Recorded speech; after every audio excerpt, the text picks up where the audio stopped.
You are listening to Werewolf the podcast, and this is episode 131. We're still carrying on in our Viking times. If you would like to join any of the social thingy group doofers or like things, then you go down to the description and you will find lots of places to go and join and links and social things and stuff. Anyway, having said that, let's crack on with it! The evening light was falling as we approached the village of Skeleta. Darkness was coming to the inside of the skull of Ymir. His giant skull, that forms the firmament and is held in place by 4 dwarves, where the sparks from Muspelheim form the lights that you know as the stars. The air was dead still, and as a result we were fighting for our very lives as we walked. We were being attacked from all directions by thousands of the little bastards, and with little or no way to defend ourselves against their bites and the irritation that they put us through. The tiny, biting flies formed dense clouds. No, it's not enough. The tiny, biting cunts known as midges formed dense clouds, and they were making the journey back to Skeleta a total fucking misery for us. Why would the gods create these things to plague us? Right now they were much worse than any monster could ever be. At least with a beast or 10 we could cut them down and they were dealt with. Killing these tiny things was futile. I'm sure it just pissed the others off in their group. Pissed them off more. Just, if you killed them, their little brothers would then come back harder after us as a result. We were so uncomfortable and wrapped so tightly in our clothes and cloaks that only our eyes were visible. Still, even this tiny opening was almost unendurable as we consistently wiped at the irritated skin, trying to keep it free from the bastard creatures. We were sweaty and we were bothered, but not a spare inch of our flesh could be visible to the sky until this onslaught was over. Fenrir, yeah, you know him, my wolf soul, found this so incredibly amusing. He wandered next to me laughing at our constant complaints. He wouldn't share this though, would he? Definitely not. He's a giant black wolf whom only I, the magical, or the mad, can see. His wolf form seems to be, made of smoke. His eyes are burning pits of amber fire and he has, no physical nature. So the lucky fucker cannot be bothered by these little flies, can he? And he took great pleasure in making us aware of this. But having said that, I think the swarm surrounding him could see him or sense him as something, as it seemed to be having a really good try to cover and eat him. Skeleta, now known as Skellefteå, at this point in your kind of mixed up timeline in the future, modern now, back then was only a small and relatively new little village. Uncommonly in this land, it doesn't sit at the mouth of a fjord, but at the point on a great flat floodplain, hence the fucking flies. The forest surrounding it is lush and full of game, and the rivers teem with fish life. As a modern human, you're unlikely to ever find a site like this in the world. They're gone from abuse, to be honest. In modern times, this place is now a big city based on a mining and industrial platform. Seeing it then and seeing it now, I don't think you'd be able to tell it was the same place. You wrecked this natural world for the gold in the hills. You stole the harvest of fish, too many from the shores. Anyway, it's not my problem. I am in the past. Skeleta at this time was partially surrounded by a new palisade which was being built. Trees had been felled and formed into a great wall, with the trunks standing vertically from the rich soil. Alongside this work was a defensive ditch, or the start of a defensive ditch. 2 of the 4 watchtowers had also been built, and with the flat nature of the plain they would be able to see for miles. But for some strange reason there was no one in them as we arrived. There again, I don't blame them. Did I mention the flies? They were more deadly than any attacking army could ever be. Apart from the flies, it is a perfect place for a family to make a new start. Or for a big fuck-off troll to live, actually. Did I mention the flies? I think I might not have mentioned the flies enough. What was that? Sorry. Yeah, they're bastards. Or you want me to mention the troll? Okay. The troll, Argonastyl. I suppose he's more important than the flies, isn't he? Ish. There's There's an amazing fishery in the estuary. A shit joke made by the headman of the village was that they could walk to their fishing boats over the backs of the fish during the salmon run due to the number of them in the water. To him, it was a joke he liked to repeat. To others, it was not so much a joke. I had feigned laughter at the joke the first few times he told his grand witticism. After that, every time he told it, I wanted to stick a finger in his eye, and actually imagining sticking a finger in his eye was the only way I could laugh. Having given all these great reasons to live here, I would not wish to live in this place. I could not have given a fuck about how many fishbacks I could have walked on. Did I mention the flies? Being on the east coast of what you now call Sweden, the village is sheltered from the worst of the weather. It is boggy, hence the fucking flies. Did I mention the flies? It's perfect in a way, I suppose. No, I take that back. It's perfect apart from the flies and the resident troll, Argonastyl. Oh, and the shit sense of humour that the residents seem to have. It's really weird. You may have listened to the episode about the festival we went to. Here we had sacrificed to our gods for good things to happen, for a bit of future support. I'd revealed myself as the werewolf to the people. It had only been rumours that I was one until that point. The stories would now run wild through the people due to the presentation of my wolf form to the gods during those sacrifices. At the Uppsala festival, we'd been asked by the fat salmon rider to hunt and kill the big, bothersome beastie. And you can either wait for the outcome to resolve itself in this episode, or you can go and listen to episode 130, the last one, to see how it went for us. I mean, how fighting the troll went for us. Not the flies. Did I mention the flies? Anyway, back to the story. We were wandering back towards a small group of houses that circled our longhouse on a path we had taken away to the forest edge a few days earlier. We'd been hailed and cheered as the conquering heroes when we left. This kind of thing was all part of the job in the heroing line of work we were in. We'd been away for a couple of days. We'd fought the troll and returned in, fewer numbers, but were we the conquering heroes? Or would we be seen as the conquering heroes, or had we had our asses kicked by the size 250,000s the troll had as feet? As we approached the homes, we waited for the village to notice our return. It seemed no one remained on guard. At first, thinking that something must have happened, it was a little bit worrying. We'd only kind of seen one person. I suppose the village was not under much threat from other people at the moment. They must have felt we'd done with the troll that bothered them, so they would put up with the fucking flies. No army was going to attack this place at the moment. Can you imagine an army marching under these flies? I must have mentioned the flies. Our party that had set out with hangovers the day before had been 6 strong. 7 if you count the werewolf soul. I suppose he's part of me, so I'm not sure if you should or should not count him as part of the band. The group was built from my most formidable and, more importantly, my most fun brothers to fight with. Now, sadly, we were 4 in total. Let's include Fenrir. And we'd done our moments of grieving for our brothers who had fallen at the hands of our vast enemy. Their deaths had been more than worthy of a place in Valhalla. Young, handsome Leif had been the first to die. He was hot-headed and he knew from his nature and lack of thought in battle that he would not be long for this world. He didn't have any caution. He'd launched himself at the troll and had died as he had tried to hamstring it with, of all things, a fucking short sword. There's a fine line between bravery and stupidity. In some people's eyes, there is no line. For Leif, there was no line. My courage is linked to common sense. I would attack a 50-foot troll, but not with a short sword and a screaming charge to warn it I was coming. My strategy, the strategy we should have employed if he'd have listened, would be a big spear, arrows, and initially attacking it from far away. Having said that, he'd managed to sink his sword to the hilt in the flesh of the monster's calf. The creature's rightful response had been to grasp and crush him in a gigantic fist.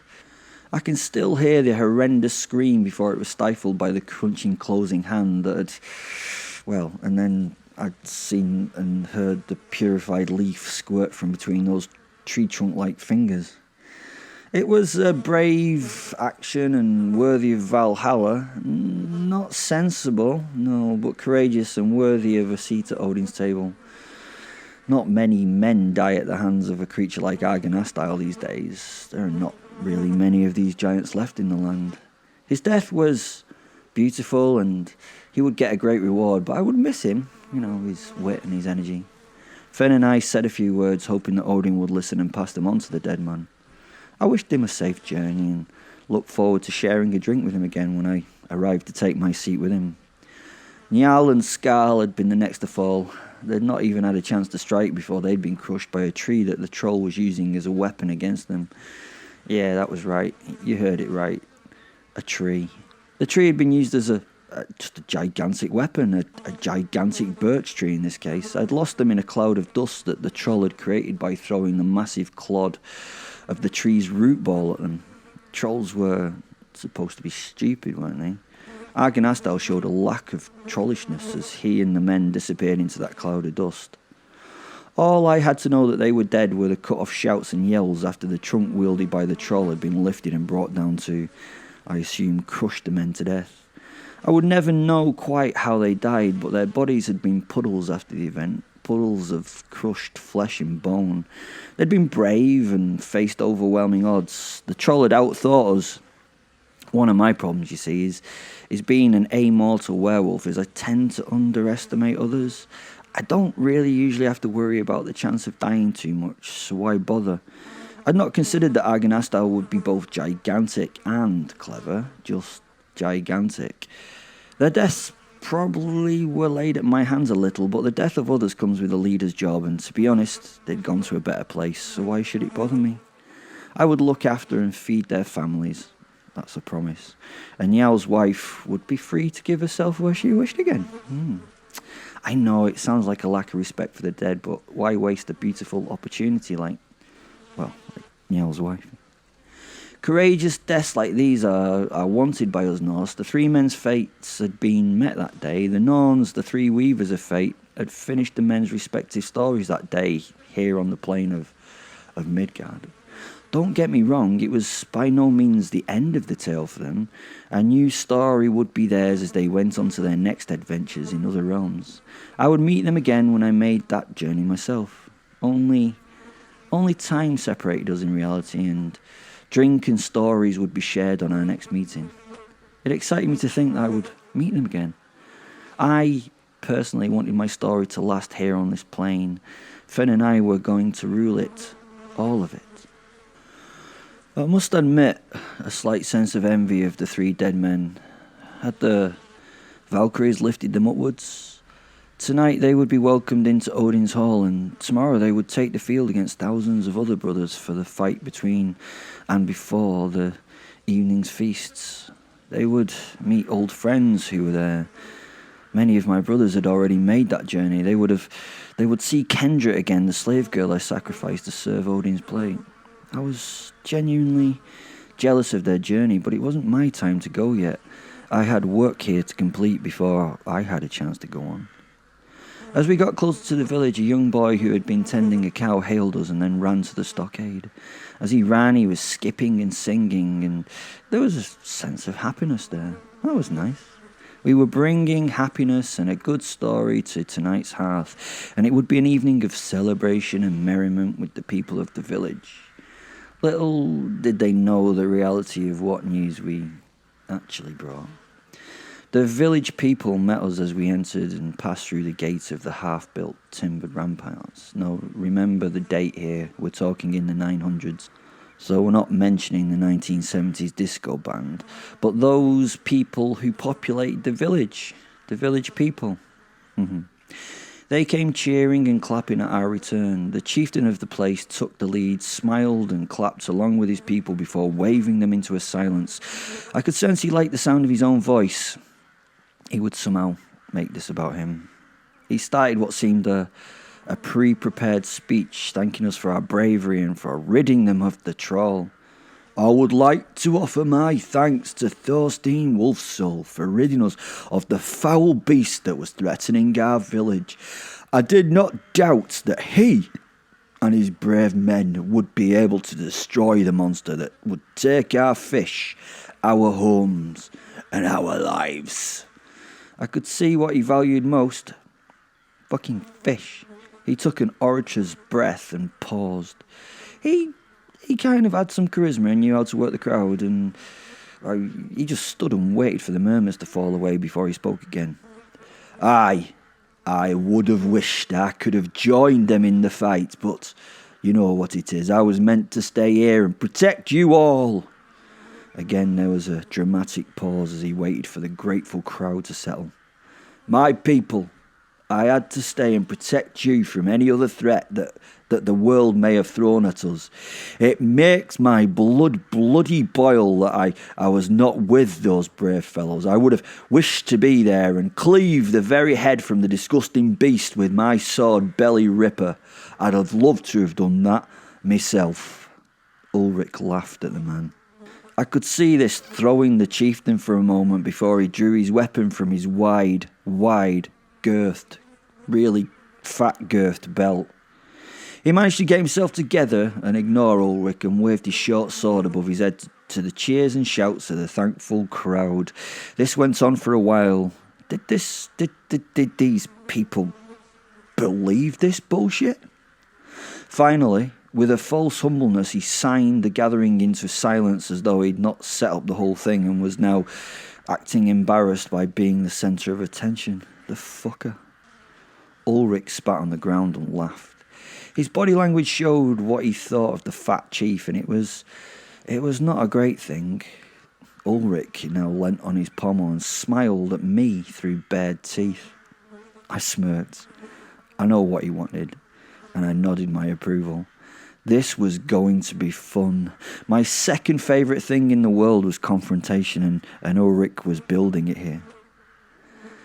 I wish you had been there, he told the headman with no hint of sarcasm in his voice, but his body oozed disrespect. You could have, do you know what? You could have saved Leif, Skarl, and Njal with your mighty knife. What was it? Belly shaker? As the two men's eyes met, a flash of metaphoric lightning appeared. The bragging bossman seemed to be trying to work out in his own mind how to deal with this not so veiled comment, threat. He looked at the people who surrounded him now, standing and feeling the awkward atmosphere as a herd of somewhat dull-witted bovines stared at him. They wanted to cheer and be happy, not to be uncomfortable and slightly unnerved. Oh, this sensation is the stuff I live for. The sniff of danger, the fight to stay in control of the moment. Ulrich smiled, turned his back on the chief and the people, and spat again. He was really good at the spitting. It was as though he had practiced it intently to make it look as disrespectful as possible to anyone watching. Fen and I giggled inwardly. We hid it. The chief cleared his voice, and somehow he had to pull back this situation in the eyes of his people and not lose face. He had a lot of face. So it would take a lot of saving.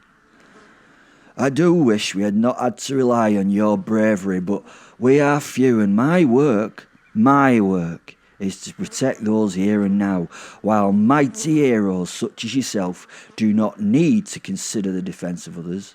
You can go and fight and enjoy it without the limitations of not being able to leave your home undefended. If I had been in your position, I would have killed the troll myself, he announced. My two friends turned to look at each other and laughed out loud as they nodded their approval at this utter bullshit. Aye, we really could have done with your blade. Bloated belly, is it? Helping us, Ulrich said. The stare he gave the headman made him quail a little, but then he smiled and laughed, turned and raised his hands to the crowd. The crowd joined him in cheering and celebrating in a somewhat grateful manner after the discomfort of the last few moments. Relief was felt. It was over, or was it? I smiled at the chief's braggadocious manner. The man would not have joined us under any circumstances, and for him to say this nonsense was funny. Please tell us how the troll died. Do you have its head here?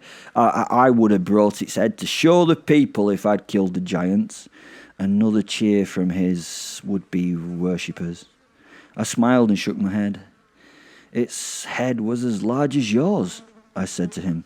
Again, the crowd went quiet in the moment. This was not how it was supposed to be. It was supposed to be friendly and warm, and we were supposed to be happy and not behave like this, whatever this was. I smiled and opened my body language to the fat headman. Only joking. You see, we lost 3 very good men, and we're grieving a little bit. This should be a night of celebration. I raised my hands to the people of the village, and they did their duty, applauding and cheering. A collective sigh and relief spread through them. In a form of supplication, I opened my arms to the big boss and smiled, inviting him over, laughing for a big, warm, manly hug. There was a brief micro-expression on his face, where he was unsure, and then he rushed forward into my arms, guffawing. Yeah, he actually guffawed. He wrapped his arms around my back and slapped them a few times as he shook and thanked me. As his head came next to mine, I held him tightly. He was strong, but he was not werewolf strong. I had him by the back of the neck and was pushing his mouth into the hood of my cloak so he couldn't speak. He tensed and a shudder went through him as he panicked at being controlled, and I lifted my mouth to his ear and whispered some words that were only for him. "By the way, I'm not Thorstein Wolfsoul today. I am Thorstein Troll Friend." He tensed. I held him tight as I slipped the short blade into his gigantic belly just above his pelvis. It took some time to sink to the hilt in that fleshy barrel.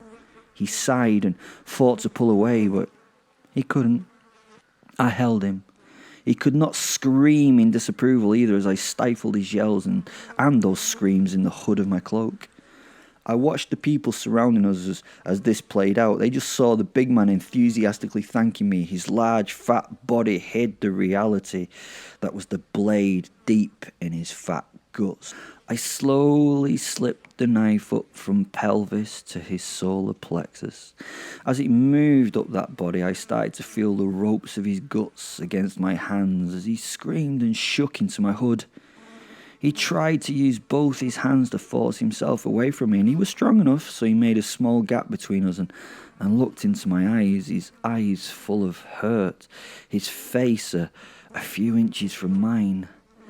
Now the crowd were not sure what the fuck was going on. They could not see what had transpired with the blade, but they saw my smile and his look of horror and panic.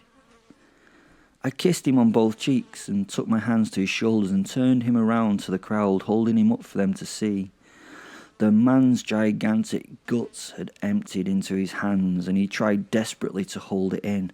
There was no way he'd be able to hold all that in, and I stamped on the back of his left leg, and he fell forward to his knees.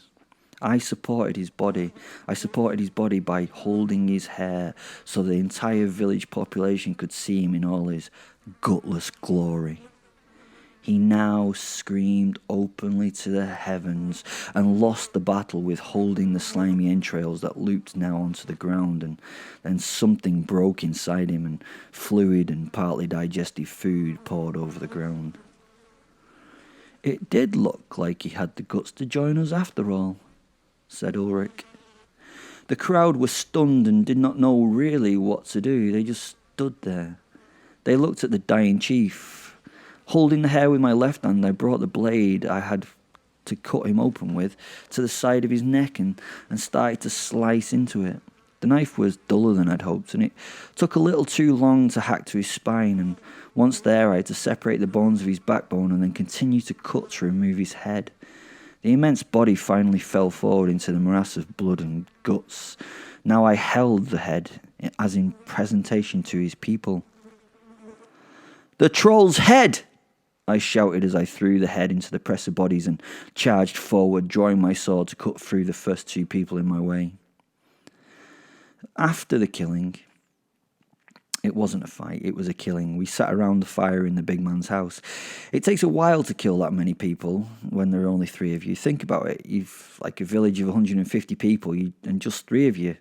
You see that? 50 people each is a tricky thing to do. I mean, many escaped. We wanted them to. I wanted this story to spread far and wide. It would only add to my respect and fear. We had made those pathetics who surrendered to us, men, women and children, tie themselves together and had led them outside the village walls. We'd split the large group of prisoners into 3 and spent an hour and a half, murdering them. It had been tiring work. Flesh doesn't cleave easily over used and dulled blades, and we did not have the time to sharpen them once we began our macabre work. None of the cattle, not men, tried to fight or stop us.